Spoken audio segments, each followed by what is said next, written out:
अस्सलाम वालेकुम, welcome to learner academy. Myself Naira Rajput, clinical psychologist and trainer. Inshallah ta'ala, I will deliver lectures on positive psychology. First of all, let me tell you what we learned in today's lecture. Today's lecture we discuss about the difference between psychology and positive psychology. Second one, the history of positive psychology, objective of psychology, and learning outcomes of psychology. It's my first lecture on positive psychology. सबसे पहले positive psychology को discuss करने से पहले मैं बताती चलूँ कि जो साइकोलॉजी है वो क्या चीज़ है, उसका एम क्या है, वो उसकी हिस्ट्री क्या है और ये कहाँ से डेवलप हुई। सबसे पहले साइकोलॉजी के लेते हैं।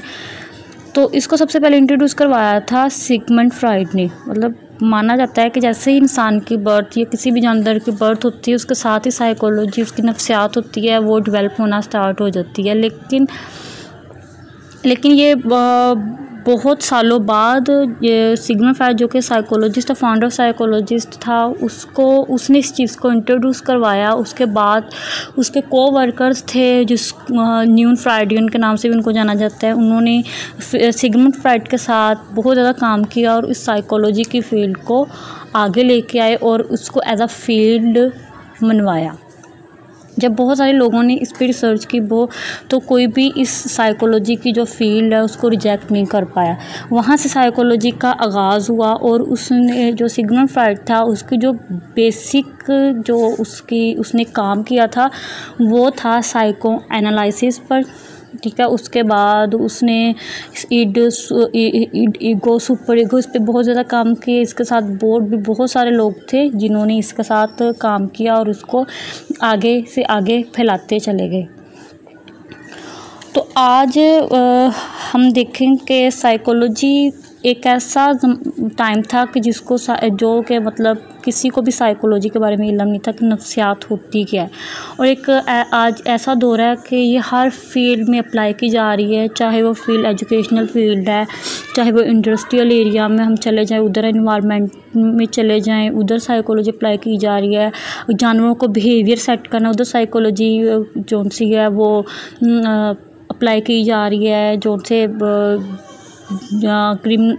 उसके बाद और भी बहुत सारी ऐसी ज़िंदगी में हमारे फील्ड्स आती हैं जिनमें जो साइकोलॉजी अहम रोल प्ले कर रही है।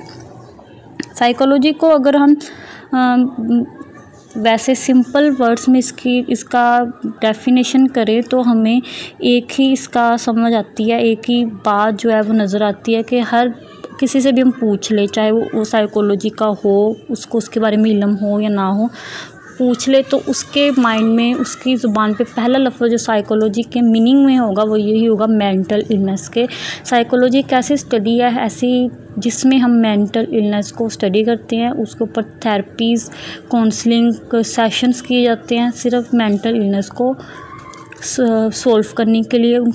लेकिन बिल्कुल भी ऐसा नहीं है कि जहाँ पे ये मेंटल इलनेस को डील करती है वहीं पे हमारा बिहेवियर सेट करने में भी जो उनसे साइकोलॉजी है बहुत अहम रोल प्ले करती है और आज तक ये करती आ रही है। ठीक है, तो साइकोलॉजी की डेफिनेशन कुछ यूँ है कि psychology the scientific study of mind and behaviour. ठीक है, ये साइंटिफिक स्टडी है माइंड की और बिहेवियर की। दूसरी तरफ पॉजिटिव साइकोलॉजी की तरफ चले जाएँ तो positive psychology has many been described in many ways and with many words, but commonly definition of this field is this: positive psychology, the scientific study of what make life worth living। ये कि positive psychology एक ऐसी study है जिसके अंदर हम ये सीखते हैं कि हमने अपनी लाइफ को कैसे सेट करना है। उसके अंदर कोई भी अगर नेगेटिविटी है या कुछ भी है तो हमने उस चीज़ को कैसे अपनी लाइफ से बाहर निकालना है, वो सब कुछ हम इसके अंदर करते हैं। अपनी इमोशंस को जो हमसे कंट्रोल करना है, उसको सेट करना है, वो सब कुछ हम इसके अंदर करते हैं। अगर हम इसकी हिस्ट्री की तरफ चलें तो 20 साल पहले कह लो कि पॉजिटिव साइकोलॉजी का दूर दूर तक तस्वर नहीं था। इसको साइकोलॉजी के अंदर ही माना जाता था, लेकिन अलग से इसको बिल्कुल भी किसी ने भी इंट्रोड्यूस नहीं करवाया था, किसी को भी इसके बारे में इल्म नहीं था। लेकिन 1998 में सबसे पहले मार्टिन सीलिग्मैन एक साइकोलॉजिस्ट था, सबसे पहले उसने इसको इंट्रोड्यूस करवाया एज अ फील्ड इंट्रोड्यूस करवाया। तो बहुत सारे तब लोगों ने इस पर क्रिटिसाइज़ किया और इसको मतलब एज अ फील्ड मानने से इनकार किया। लेकिन जैसे जैसे वक्त गुजरता गया, जैसे जैसे इस पर रिसर्चेस होती गई, इसकी थीरीज़ बनती गई, तो ये जो सी इसके अंदर और पावर आती गई कि इसने अपने आप को मनवाया, अपनी फील्ड को मनवाया। और फिर एक ऐसा टाइम आ गया कि किसी के पास कोई भी मेन लॉजिक जिसे कह लो कोई नहीं था कि वो इसको रिजेक्ट कर सकते एज अ फील्ड, और सबको इसको एज अ फील्ड मानना पड़ा। और आज हमारे सामने ये पॉजिटिव साइकोलॉजी एक फील्ड के तौर पे काम कर रही है और इसने अपनी फील्ड में बहुत ज़्यादा तरक्की भी की है। ठीक है। जो बेसिक इसकी स्टडी है, ये मार्टिन सीलिग्मैन ने कि जिस चीज़ को इसका मेन पर्पस था इसको एज अ फील्ड करवाने का, वो कुछ यहाँ पे मेन पॉइंट्स हैं। सबसे पहले था to highlight and discuss the importance of emotion cognitive which could make our life more meaningful. सबसे पहले कि ऐसी वो कौन सी इमोशंस हैं, कौन सी कोग्निशन है जिसके ज़रिए हम अपनी लाइफ को ज़्यादा से ज़्यादा मीनिंगफुल और ज़्यादा से ज़्यादा बेहतर बना सकते हैं। और उसके बाद उसने ये डिस्कस किया था कि अगर हमारे अंदर पॉजिटिव चेंज आ रहा है तो वो चेंज हमारे ऊपर, हमारी थिंकिंग पे, हमारे बिहेवियर में किस तरह असरअंदाज होता है, हम किस तरह पॉजिटिव रिएक्ट करके दूसरों को इंटरेक्ट कर सकते हैं, या उनकी लाइफ में अगर कोई इश्यूज़ हैं, स्ट्रेस है या कुछ भी है, तो उसको हम कैसे ख़त्म कर सकते हैं या कैसे मैनेज कर सकते हैं। उसके बाद लर्निंग आउटकम्स हैं।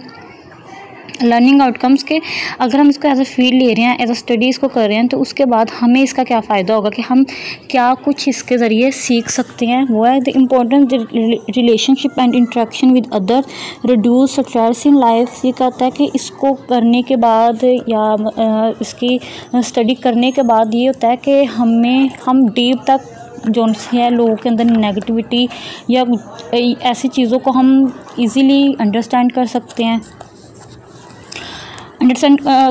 हैं और उनकी लाइफ में अगर कोई भी इशू चल रहा है या कुछ भी है, तो हम उसके ऊपर कह लो कि काम कर सकते हैं, उसको कैसे ख़त्म करना है वो कर सकते हैं।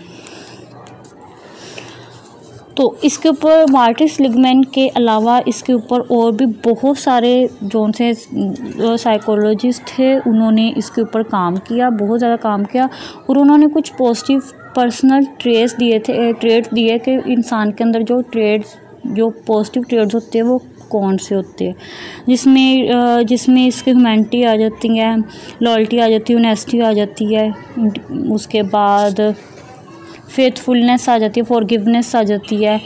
ये सारी जो सी इसके हमारे जिसको पर्सनैलिटी ट्रेड्स कहते हैं पॉजिटिव साइकोलॉजी के, वो भी थे।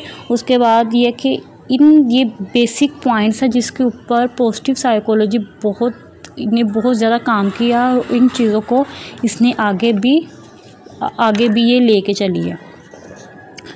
ये था एक ब्रीफ सा इंट्रोडक्शन पॉजिटिव साइकोलॉजी का, जिसके अंदर ये सबसे पहले हमने इसकी हिस्ट्री की, दैन उसके ऑब्जेक्टिव्स क्या थे, इसका एम पर्पस क्या था पॉजिटिव साइकोलॉजी को डेवलप करने का। उसके बाद इसके पर्सनल जिसको कहते हैं पर्सनैलिटी ट्रेड्स क्या थे ये उसके ये वाला स्टडी की है।